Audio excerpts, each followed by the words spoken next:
Hi again, and welcome back to Spirit Lounge. Hope you guys are doing really well and onward with our journey on the Chandogya Upanisad.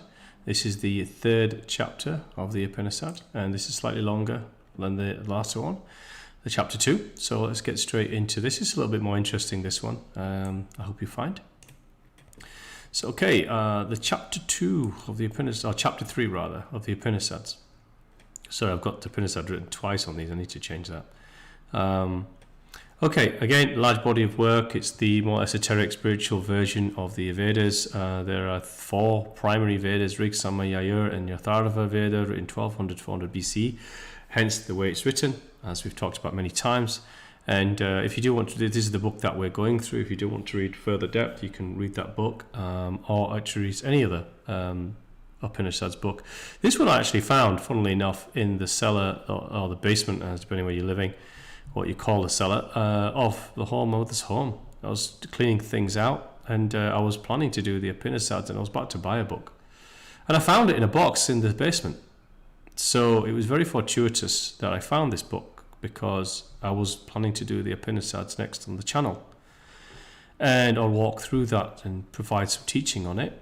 And there it was in a box, covered in dust. So I don't know actually who bought the book or where it came from. So I think one of my brothers may have been given it. But it's, very fortuitous, and it turned out to be quite a good book actually. So if you're interested, please feel free to buy that and study that at your own leisure. Again, now we're going into the actual Upanisads themselves. The previous 2 chapters were going into the ritual, the Udgita, and the hymns, the chants, the Saman, and the Om, which are the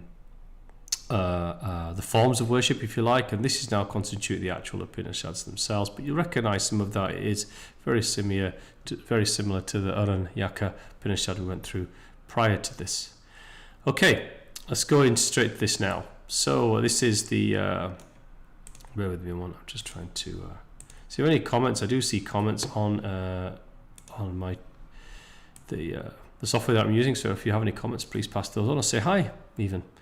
Okay, the sun as the honey of the gods. So remember we talked about the sun. It's used as a metaphor for light, which gives light. The heavens are used very, very often, frequently, to represent light. Light being information, knowledge, truth, integration of it within our spiritual light. So this is one of the same thing. If you remember, when we read this, connect them both together.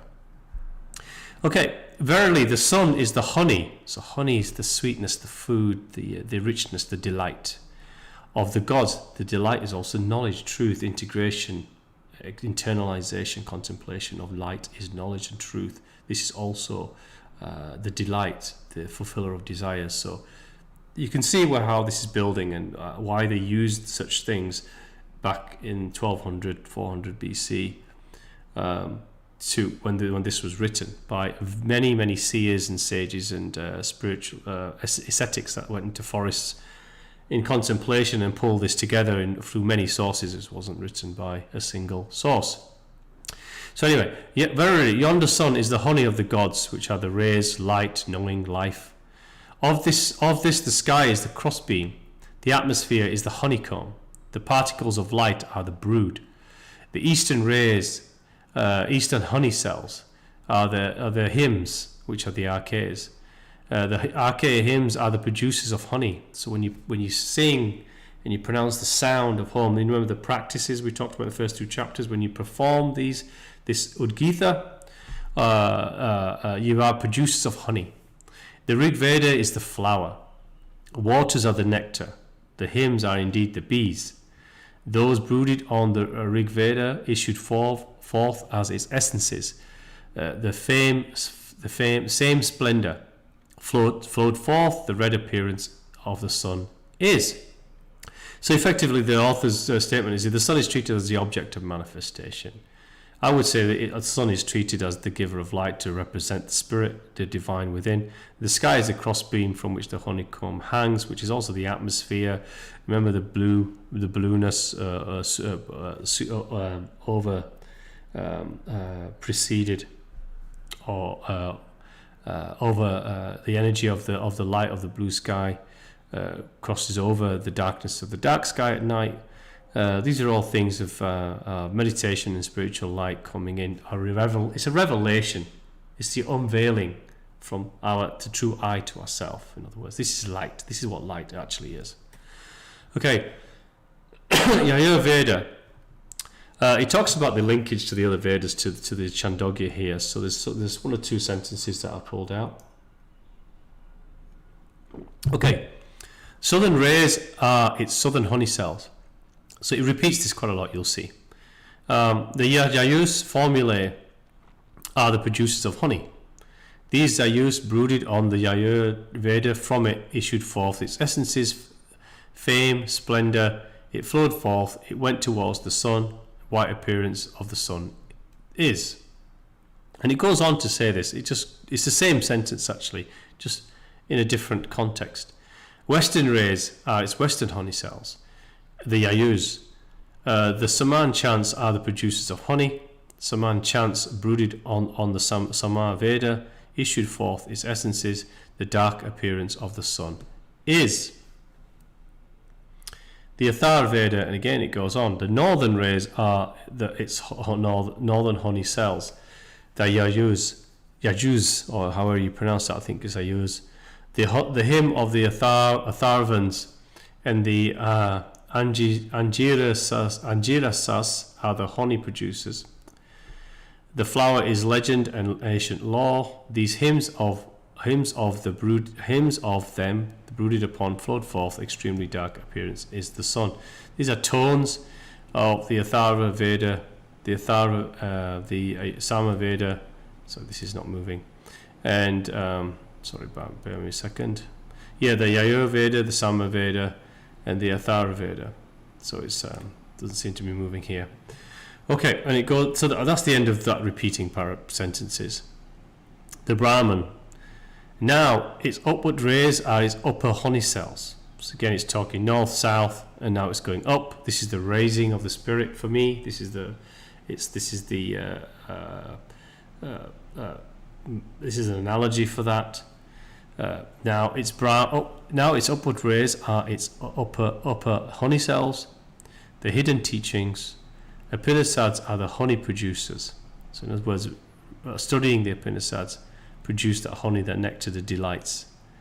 Brahma is the flower. So the flower is the opening up of beauty. So the Upanisads are the revealing of knowledge, light. Produces honey. Honey is knowledge, insight, contemplation. Produces fruits, sweetness. And when that sweetness reaches an elevation of consciousness, it opens up the flower. The flower then blooms. Yeah, our consciousness awakens. And then we move into greater levels and states of understanding, and we receive more through the divine, our connection with our divine self, to the self from within to without. And this is what indicated by the flower. These teachings, these hidden teachings brooded on, i.e. contemplated on, Brahma, which is supreme consciousness, issued forth its essence, fame, and flowed forth. What seems to be trembling in the middle of the sun, these are the essences of the essences. The Vedas are the essences. So it's giving you the different tones of the sun, and that which is in the center, which is the center of light, which is what the sun represents, is the essences of the essences, which is regarded as the teachings in the Vedas. The knower of the cosmic significance of the Vedas reaches the world of the Vasus. Okay, these are the gods, demigods. That which is the first nectar, on that live the Vasus, or the attendant deities of Indra and the later Vishnu. So these are demigods, deities that have been created to represent the unknowable. Through fire as their mouth, gods neither eat nor drink, satisfied merely with seeing that nectar. So the nectar being that the light, the knowing, the elevation, the contemplation of the Vedas, or the spiritual light revealing itself to us.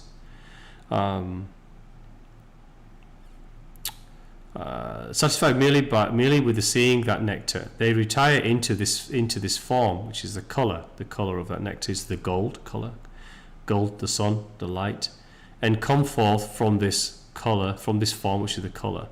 He who knows this, this nectar, retires into this form, which again is into the light, the color of the sun, the gold, and comes form from this color. As long as the sun rises in the east and sets in the west, so long does he attain the worship and sovereignty of the Vedas. So in other words, as long as there is existence, one will attain the worship and sovereignty of the Vedas when one reaches that center of the sun, which is the divine light center, the Brahma center, as described or indicated in the analogy of it being in the metaphor of the sun. And this is where the essences reside, in other words, unveiling light, knowledge, insight, contemplation, which is really the releasing of the spirit from within to without. Okay, on the Rudras, which are the 11 deities of manifestations, or 11 manifestations. So some of these I pulled out. I only pulled these out to give context. Some of them not easy to understand without reading the whole passage. But I've tried to pull out the best I could from what's available in them. Now that which is the second nectar live the Rudras. Through Indra, who is the king of the gods of the heaven, as their mouth, they retire into this form color. Who knows this nectar becomes one of the Rudras, long as the sun rises in the east and sets in the west, and so forth. The third nectar, so of the Adityas, the offering and the goddess of infinity. So the deities, the Rudras, the manifestation of the Rudras, the deities, and the offspring of the Adityas, the goddess and the the offspring, the goddess and infinity. The third nectar live with the Adityas through Varuna, which is the deity of the sky and truth. As their mouth, they retire, they come from this form, which is the color. As long as sun rises in the east and the west, he attains the lordship and sovereignty of the Adityas. Goes on to the Maruts, which is storm deities. These are different forms of deities and aspects of manifestation, and they're given names. The fourth nectar live the Maruts. These are storm deities. The Soma as their mouth. Soma is also the deity of the moon, or the moon. Retires forth from this form. Sun rises in the west and sets in the east, and they attain the lordship of the Maruts. And he goes on to talk about of the Sudhyas. The fifth nectar live the Sudhyas through Brahman. They retire into this form or color, and they know this, in other words, know this being the divine knowledge, the light, the information, the revelation of self, becomes one of the Sudhyas through Brahma being supreme consciousness. It rise in the zenith, which is the most powerful time of the sun, and set in the Nadir, which is the lowest part of the sun, the rising and the setting, in other words. Does he attain the lordship and sovereignty of the Sudhyas? Okay, let's just get on to this again. The world of Brahma. This is the next one. Henceforth, after having risen in the zenith, he will no more rise nor set. So he's, in other words, reaching full understanding of the Vedas. This is what this is saying. Stand alone in the middle being the full center of understanding. The sun has not set, nor has he ever risen. O ye gods, by this truth may I not fall from Brahma, which is supreme consciousness. In other words, he's come from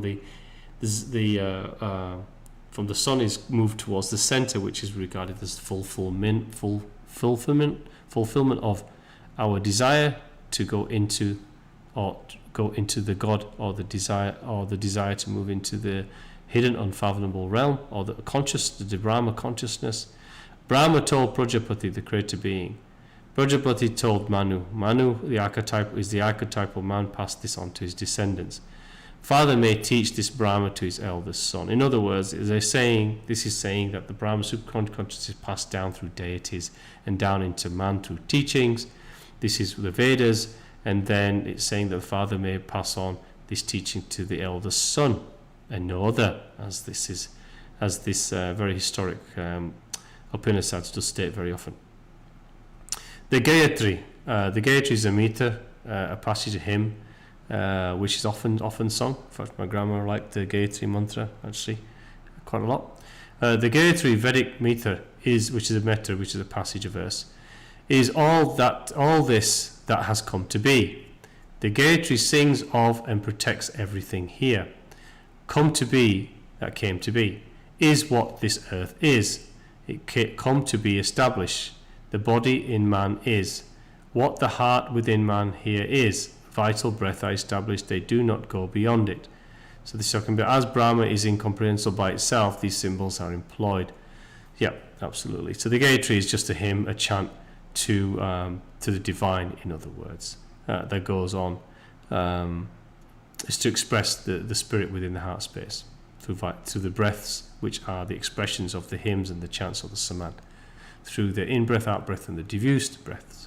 And also the breath is also regarded as the giver of life, the inward and outward breath, the diffused breath, but also the spirit is regarded as the breath as well.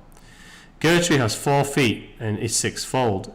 So the Gayatri is a meter with 4 feet, each foot having 4 syllables, 6-fold in shape, which is called speech, creatures, earth, body, heart, and vital breath. So this is how it's split up, 6-fold and having syllables in it, which is the word. Yet Purusha is greater still. So Purusha fills everything and lies in the body. What is called Brahman, the space outside of a person is, the space within a person is. That is the same as what the space here within the heart is. That is full and non-active. So this again is basically saying the Brahma is everything. Supreme consciousness is all things, internal, external, heart space, and so on and so forth. It's not active in terms of physical active. Okay, the 5 doorkeepers of the world of heaven. Okay, the heart has 5 openings for the gods. The eastern, which is the up-breath. The prana, which is the glowing and the healthy, the up-breath, which is basically the breathing in, I would suggest. The southern opening is the vyana, which is the diffused breath, which is cascading it outward. That is the ear, the moon. Meditate on this and you become prosperous. The western opening is the apana, which is the downward breath, which is breathing out, I would suggest. Is the speech, is fire, is the luster of sacred wisdom and health. The northern opening is samana, which is the equalized breath, and it's the mind, is regarded as the mind, is the rain, and should meditate. Who knows this becomes famous. Upper is the udana out-breath, is air, that is space. Meditate on it as strength. It becomes great. The 5 Brahma persons, the doorkeepers of the world of heaven. He who knows himself reaching the world of heaven. So effectively he's talking about in-breath, out-breath, diffused breath, different states of breath, describing what one is attained through that, through speech and fire to hear, the air to meditate upon, and health, knowledge and wisdom and so forth. It's just really it's really referring also to, for me, controlling the senses, practicing meditative practice through in and out breath and diffused breath and states of breath, and allowing the spirit to rise, which is what the author is saying here. By controlling the eye, ear, speech, mind and breath, which is through meditation, we close them down and we breathe calmly. Checking outward activities, we are enabled to reach Brahma in the heart space, which is basically what this passage is saying. Okay, the Supreme exists within oneself. So it is, for a lot of the Upanishads, I describe about sitting silently, being one with oneself, meditating, contemplating, reflecting, focusing, controlling breath in and out. If you do yoga or Eastern meditation, it talks very much about controlling breath, very much about calmness and so forth. And this is what this is. This is where all of these practices come from. The age of the Vedas, and yoga was an offspring or around that time, from what I understand. So this is where it mostly comes from, the writings of the Vedas and the Upanishads. The Supreme exists within oneself. Now the light, so that is true. The title of this section, this passage, this paragraph, is greater than the passage itself. The Supreme exists within oneself. It does. All of this is telling us to go within ourselves, regardless of his analogies and metaphors and stories. This is all what it points to and asks us to go into. And it uses lots of metaphor, lots of analogy, lots of stories, sometimes complexity, lots of material world and the cosmic world above, as expressions to help describe and link things together. Ultimately, it's talking about the supreme Brahma consciousness within ourselves. Now, the light which shines above this heaven, above all above everything, in the highest worlds beyond which there are no higher. Verily, that is the same as this light which is here within the person. So it's talking about the divine light within, the Brahma consciousness light within, and the absolute connection from which that helps us derive. This seeing of it, this body, one perceives the warmth by touch. Closing his ears, one hears as it were a sound, which is feeling. When we hear something with a sound, I call it feeling energy, as it were a noise. And you should meditate on this. Seen and heard becomes one beautiful to see and heard of in renown. So the writer here refers to vision and voices, if which some mystics seers speak. So mystic seers say they hear voices, they hear sounds, they feel, but this is talking about attaching to the divine light within. And when one does so, you feel a touch. That touch can be all emotional, it's all feeling, but it can be expressed within us through our mind, through our ears, to the eyes, to our feeling body. We feel the divine connection through all of our senses, and obviously then the releasing of our sixth sense through the eye, through the third eye, and also our connection to the crown chakra through the divine consciousness, which is through the connection that comes from above, through our crown and through our third eye. Okay, the individual soul is one with the supreme Brahman. This whole world is Brahman, from which he comes forth, without which he will be displayed, and in which he breathes. Meditate on it. A person consists of purpose. There is purpose to everything. There's purpose to existence. There's a purpose for each and every one of us being here. We have an intention that we had agreed before we manifested in material matter life. That is what we call our purpose. Everyone's always looking for purpose. All that basically means is we've got to understand our intention. What's our intention for being here? There's a reason, an intention. An intention is this grounding, the source of all things. It derives purpose, or purpose is a derivative of intention. Okay, person consists of purpose, has in this world. So does he become on departing. Hence, so let him fame for himself a purpose. Who consists of mind, whose body is life, whose form is light. Conception is truth. Soul is space, is containing all worlds, all desires, the whole world, without concern. This is myself within the heart. This is talking about the spirit. Smaller than a grain of rice, because it's all but infinite, but infinitesimal. Is myself, this is talking about the divine light within. Greater than the earth, the sky, it contains all works, the whole world. This is Brahma consciousness. Into him I shall enter. On departing hence, who believes this no more doubts. So this is what the author states, which affirms the oneness of the individual soul and the supreme Brahman. Absolute is that from which things are born.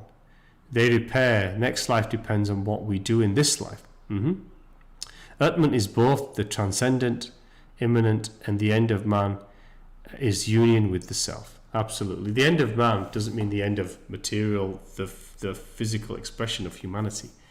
He's talking about our connection to the material human is ended once we reach that transcendental state of true attachment to self, which is the absolute Brahman. The Brahman consciousness is connected to the absolute. The universe as a treasure chest. The chest having the atmosphere for its inside. The inside, this space, is the heart space. The atmosphere from which the spirit resides, the atmosphere here within the chest, the heart space.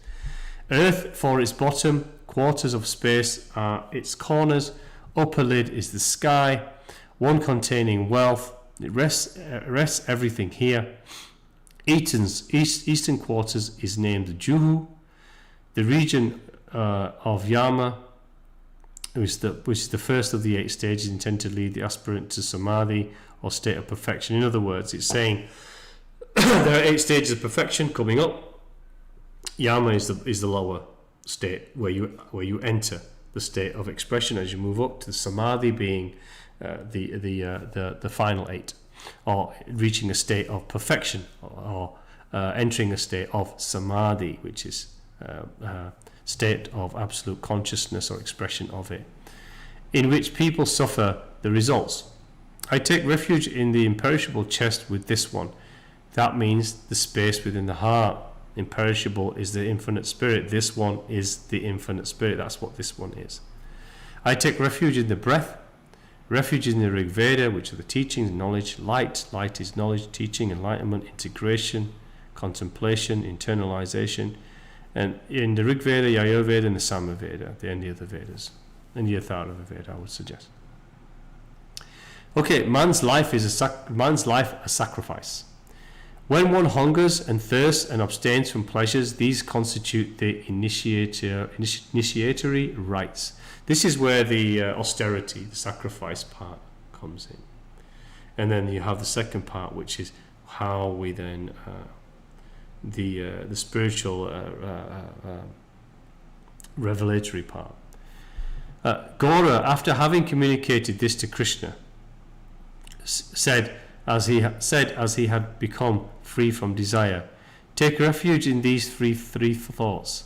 Thou art the indestructible, that shines higher than sky, is beyond darkness, and is a god among gods.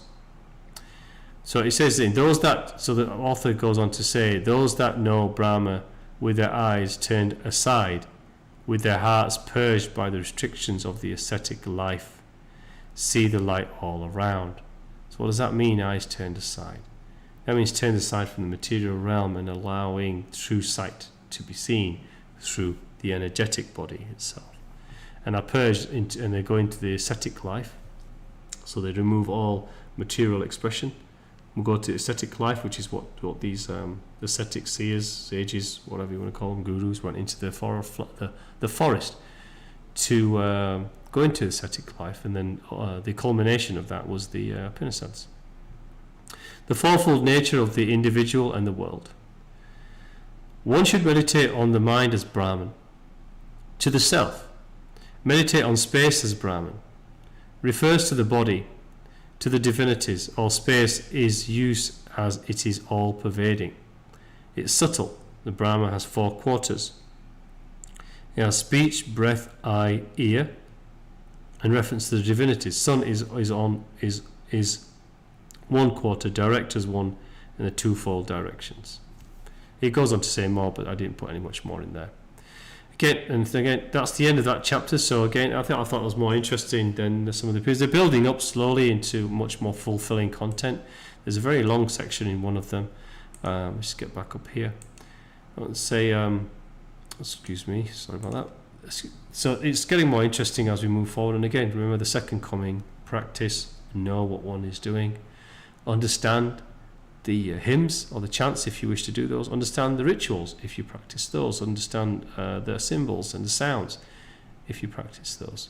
Effectively understand what one is doing, truly understanding, so you integrate with it and you derive benefit from it. Otherwise it's just practice and we're just following, and become that which you desire to become, to seek, and it'll be revealed unto you. So I'll say thank you again for listening. I appreciate all your time, and your comments and feedback is important. I want to say thank you again, and God bless you all until next time. Thank you.